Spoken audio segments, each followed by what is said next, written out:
안녕하십니까, 구찬규 강도사입니다. 오늘 함께 나눌 말씀은 룻기 1장 1절부터 5절입니다. 사사들이 치리하던 때 그 땅에 흉년이 드니라. 유다 베들레헴의 한 사람이 그의 아내와 두 아들을 데리고 모압 지방에 가서 거류하였는데 그 사람의 이름은 엘리멜렉이요 그의 아내의 이름은 나오미요 그의 두 아들의 이름은 말론과 기련이니 유다 베들레헴 에브랏 사람들이더라. 그들이 모압 지방에 들어가서 거기 살더니 나오미의 남편 엘리멜렉이 죽고 나오미와 그의 두 아들이 남았으며 그들은 모압 여자 중에서 그들의 아내를 맞이하였는데 하나의 이름은 오르바요 하나의 이름은 루시다라. 그들이 거기에 거주한 지 10년쯤에 말론과 기련 두 사람이 다 죽고 그 여인은 두 아들과 남편의 뒤에 남았더라. 아멘. 네, 저는 오늘 말씀을 보고 이 나오미의 신앙에 대해 묵상해 봤는데요. 이 나오미의 신앙은 굉장히 좋았던 것 같습니다. 먼저 1절을 보시면 나오미는 이 사사들이 치리하던 때에 이 하나님을 경외했죠. 사사들이 치리하던 때는 정말 어지러운 시대죠. 이때는 사람들이 자기 소견에 옳은 대로 행하던 때입니다. 이때는 이스라엘 제사장조차 자기 소견에 옳은 대로 행하던 때예요. 그런데 이때 나오미는 하나님을 경외했어요. 그의 남편과 함께 하나님을 경외했습니다. 이 남편의 이름은 이 엘리멜렉인데 이 엘리멜렉이라는 이름의 뜻은 하나님이 나의 왕이시다 라는 뜻이에요. 이 두 부부는 이 어지러운 시대에 하나님을 자기의 왕으로 여겼어요. 물론 이들이 완벽하지는 않습니다. 이들이 자신의 두 아들을 데리고 모압 지방으로 내려가기는 하죠. 이스라엘 땅에 흉년이 들자 모압 지방에 갑니다. 이 선택이 좋은 선택이라고 보기는 어려워요.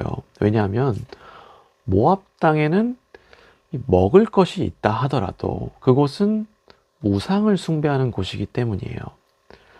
그러니까 아무래도 모압, 그리고 또 같은 얘기지만 아무래도 모압 땅에 있으면 이 그들의 풍습에 물들 수 있습니다.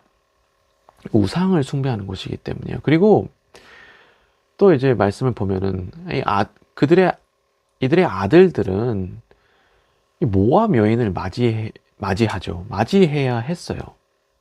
이 모압 여인과 통혼을 합니다. 네, 그런데 왜 제가 이 나오미의 신앙이 좋다고 얘기하냐면요. 비록 모압 땅에 갔지만 왜 좋다고 얘기하냐면요. 이 며느리들의 반응 때문입니다. 그러니까 우리가 알고 있듯 이 가정에서 남자들은 다 죽습니다. 그리고 여자 3명만 남아요. 나오미와 룻과 오르바예요. 며느리 2명과 나오미예요. 그리고 근데 이 상황에서 룻과 오르바는 나오미와 함께 하려고 한다고요. 그러니까 현재 이 가정에 남자가 없습니다. 자신들을 지켜줄 남자가 없고 아이를 낳게 해줄 남자가 없어요. 그런데도 이들은 나오미와 함께 하려고 합니다. 이 말은 이 나오미가 신앙의 본을 잘 보였다는 얘기죠. 그는 모압 땅에서조차 하나님을 잘 섬겼다는 얘기입니다. 참 그렇지 않습니까? 이 나오미가 얼마나 하나님을 잘 섬겼으면 며느리가 시어머니와 함께 하겠다고 말합니까? 그러니까 룻이 말하죠. 어머니의 하나님이 나의 하나님이십니다 하고 말하면서 자기는 무조건 어머니와 함께 하겠다 말해요. 그러니까 제가 알기로 이 시어머니와 며느리의 관계는 일반적으로 좋지 않습니다. 이 고부 관계 좋습니까? 말만 내 딸이고 내 어머니지 실제로 아니잖아요. 안 좋잖아요. 뭐 별로 안 좋잖아요. 일반적으로 안 좋잖아요. 그런데 이 두 며느리의 반응을 보면 이 나오미의 신앙이 어느 정도 유추된다고요. 그렇죠? 네, 그렇습니다. 그리고 이 나오미의 신앙이 또 어디서 엿보이냐면요. 이 절망적인 상황 가운데 그 모습을 보면은 알 수가 있어요. 그러니까 현재 남편과 아들들이 죽었습니다. 너무 절망적인 상황이에요. 그리고 절망적인 상황에서 나오미는 이 하나님을 바라봅니다. 하나님을 떠나지 않고 하나님을 붙잡아요. 하나님의 긍휼을 바라봅니다. 그리고 사실 이거는 또 생각해보면 룻도 마찬가지인 거죠, 사실은. 룻은 이 절망적인 상황에서 나오미를 저주하거나 하나님을 떠나지 않습니다. 룻도 하나님을 붙든 거예요. 다시 말씀드리지만 룻은 이렇게 말했습니다. 어머니의 하나님이 나의 하나님이 되시리니. 룻도 하나님을 붙든 거예요. 그러니까 여하간 참 이 나오미의 신앙이 대단한 것 같습니다. 나오미는 신앙의 본을 보인 사람이에요. 비록 완벽하지는 않습니다만 신앙의 본을 보인 사람임에 분명합니다.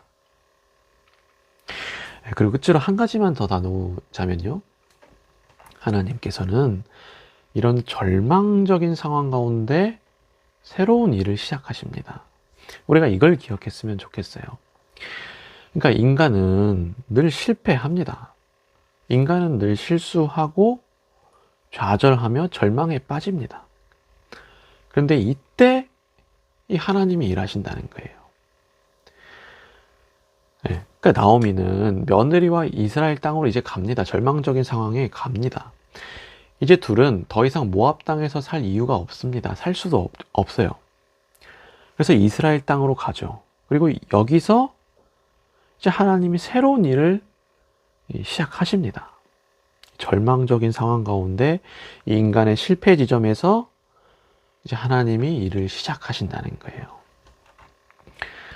네, 그러므로 성도 여러분, 우리가 절망 가운데에도 이 하나님을 붙들기를 원합니다. 절망 가운데 하나님을 바라본 이 룻과 나오미처럼 우리도 혹시 이 낙심되고 실패한 상황에 처해 있더라도 이 하나님을 바라봤으면 좋겠습니다. 이때 하나님께서 새로운 일을 시작하실 줄 믿어요. 기도 제목을 나눌게요. 이제 한 주간의 시작인데요. 이번 한 주간 하나님을 바라보는 한 주 되게 해달라고 기도했으면 좋겠고요. 그리고 우리가 우리 삶 가운데 이 신앙의 본이 되게 해달라고 했으면 좋겠습니다. 네, 그렇게 기도했으면 좋겠고, 우리 한 가지 더 나누면요. 혹시나 우리가 이 절망 가운데 있다면 그런 상황에서도 또 하나님을 더 붙잡게 해달라고, 바라보게 해달라고 그렇게 기도했으면 좋겠습니다. 기도하겠습니다.